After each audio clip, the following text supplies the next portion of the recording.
عابد زبیری صاحب، بطور ایک وکیل کے میں آپ سے یہ جاننا چاہتا ہوں کہ پہلے عثمان ڈار صاحب نے کچھ باتیں کی، اب صداقت عباسی صاحب بھی ایک ٹی وی چینل پہ آئے، انہوں نے انٹرویو دیا اور انہوں نے کہا جی جو کچھ بھی 9 مئی کو ہوا وہ سارا عمران خان صاحب جو ہیں وہ انہوں نے باقاعدہ انسٹرکشنز دیں اور اس کے تحت ہوا. تو اب وہ پارٹی کے عہدیدار بھی ہیں، ایم این اے بھی ہیں، اس کو کیا کوئی کورٹ اگنور کر سکتی ہے؟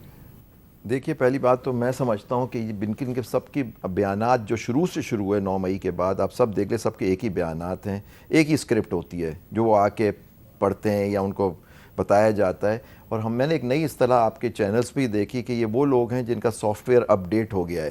تو یہ سافٹ ویئر اپ ڈیٹڈ جو لوگ ہیں، تو اس کا جب یہ کورٹ میں آئیں گے، وہ کورٹ میں ان کو ثابت کرنا ہوگا، یا عمران خان صاحب کے خلاف جو یہ الزام ہوئے تو یہ شہادت ہوں گے نا، یہ لوگ اس کی شہادت تو گواہی دیں گے آ کے کہ عمران خان صاحب نے ان کو یہ انسٹرکشن دی، تو ثابت کریں عدالت میں آ کے کہ جی انہوں نے اس طرح سے بات کی. لیکن اس طرح کے الزام لگانے سے کچھ نہیں ہوتا، آپ کو ثابت کرنا ہوتا ہے، اور ثابت کورٹ آف لاء میں کرنا ہوتا ہے. ٹی وی پہ آ کے بیان دینا اور یہ دکھا دینا کہ جی، اور پہلے تو یہ ان سے پوچھیں کہ آپ اتنے دن کہاں تھے، کہاں سے آ رہے ہیں آپ کے جرنلسٹ جو تھے وہ کہاں تھے اتنے دن، وہ کہاں سے آئے، اور سڈنلی آتے ہیں اور ایک بیان دیتے ہیں، اب وہ سب صحیح ہو جاتا ہے سب چیز. یہ کیا ہو رہا ہے؟ Where are human rights, where is the law?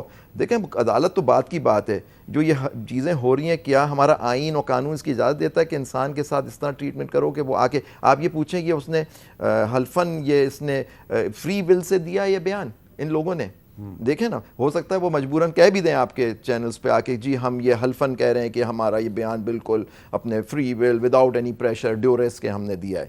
لیکن یہ عدالتوں میں تو اس طرح کے بیانات پہ نہیں ہوتا کہ ٹی وی چینل پہ آ کے کہہ دیا تو آپ کسی کا جرم ثابت ہو گیا.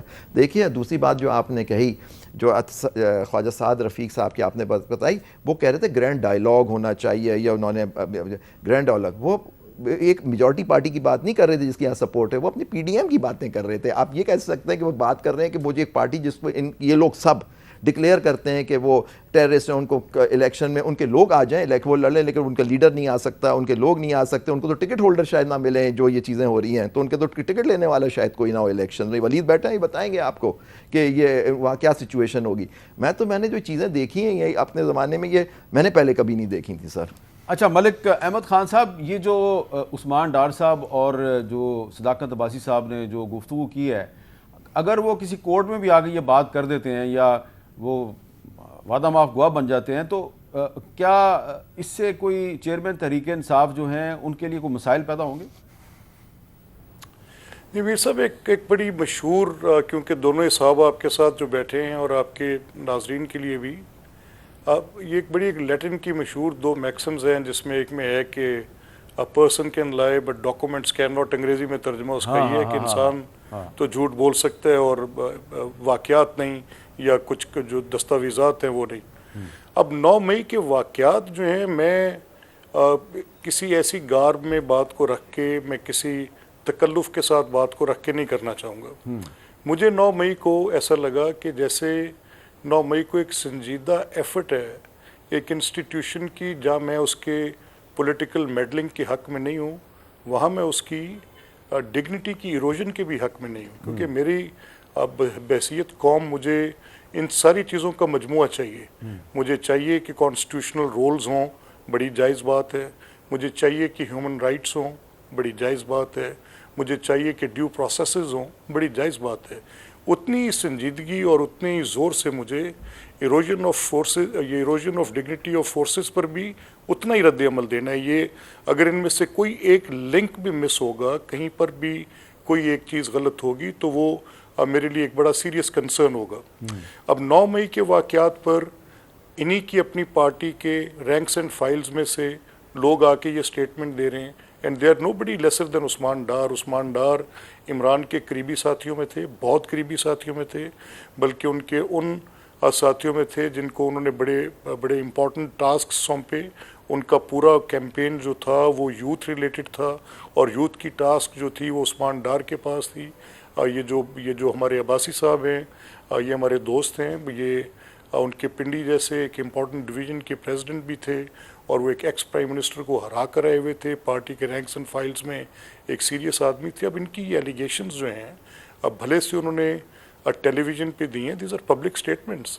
اب پبلک اسٹیٹمنٹس پہ پی ٹی آئی کی ایک پوزیشن رہی ہے، چاہے وہ میاں نواز شریف صاحب کی اسٹیٹمنٹ کو پبلک اسٹیٹمنٹ کے سپریم کورٹ کے اس ٹچ سٹون سے گزارتی ہے کہ جو آپ پبلک اسٹیٹمنٹس دیتے ہیں وہ کس کنزمپشن کے لیے ہوتی ہیں، اس پر لا سیٹل ہوئے ہیں. ولید and obviously Zubairi Sahab they are in a very better position than me, کیونکہ یہ زیادہ کورٹس میں جاتے ہیں. ہم تو آج کل یہ سارا دن گلیوں میں پھرنے والے لوگ ہیں. بہرحال میری سر آپ سے درخواست یہ ہے کہ اس صورتحال کا جو 9 مئی کے حوالے سے ہے، اس میں اب یہ statements the statements will matter. اچھا، اب یہ کہ یہ ایک اسکرپٹ کے تحت ہیں اور یہ کہیں پر ان کو ان سے زبردستی دلوائی جا رہی ہیں، یہ قرآن پاک ہاتھ میں اٹھا کر بتائیں. اب اگر آپ ان کی اسٹیٹمنٹس کو ان واقعات کے ساتھ، یہ باتیں ان کو سبسٹینشیٹ کرنا ضروری ہوگا، دیکھنا پڑے گا. اب اگر آپ ان کو واقعات کے ساتھ ان کو رکھیں، اب دیکھیں جب جو لاہور میں واقعات پیش ہوئے، میری ملاقات علی ناصر رضوی سے ہوئی. I know him as one of the finest police officers I have come across. وہ میرے ڈسٹرکٹ میں سرو کر کے گئے. ان کو میں نے آر پی او فیصل آباد کی حیثیت سے، سی پی او سوری فیصل آباد کی حیثیت سے ایک 295C کے میٹر میں ایک سچویشن کو ڈیفیوز کرتے دیکھا. آئی نو ہم ایز اے گڈ آفیسر. اب میں نے دیکھا کہ وہ 600-700 ایسے لوگوں کے نرغے میں آئے جس کی میں نے ویڈیو دیکھی، جو کہ اپنے حال حلیے سے ٹرینڈ انارکسٹ تھے.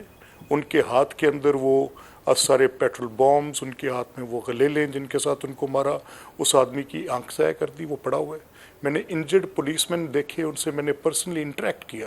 میں نے ان سے پوچھا کہ بھائی سر آپ مجھے پلیز بتائیں کہ یہ واقعہ، یہ آپ کی جو نی کیپ ٹوٹی پڑی ہے، آپ کا شولڈر آپ کے ساتھ نہیں ہے، یہ کیسے ہوا؟ دیور ایکچولی بروٹلی ان کو ٹارچر کیا گیا. ان کو ان کے گھروں میں گھس کر وہ وہاں پہ مسجد جلائی گئی، وہاں پر پتہ نہیں کیا. لیونگ دیٹ اسائڈ، اب ان واقعات کی ایویڈنس موجود ہے، ان واقعات کو دیکھنے والے لوگ موجود ہیں، پھر ٹریلز موجود ہیں، کیسے کمیونیکیٹ کیا گیا، وہ موب کیسے اکٹھے کیے گئے، وہ پھر کس طرح سے ممکن تھا کہ ایک جلوس زمان پارک سے ان کے گھر سے نکلے اور وہ کنٹونمنٹ مغل پورہ برج سے کراس کرتے ہوئے فورٹرس کی سائڈ سے پہنچے، ٹائمنگ وہی ہو.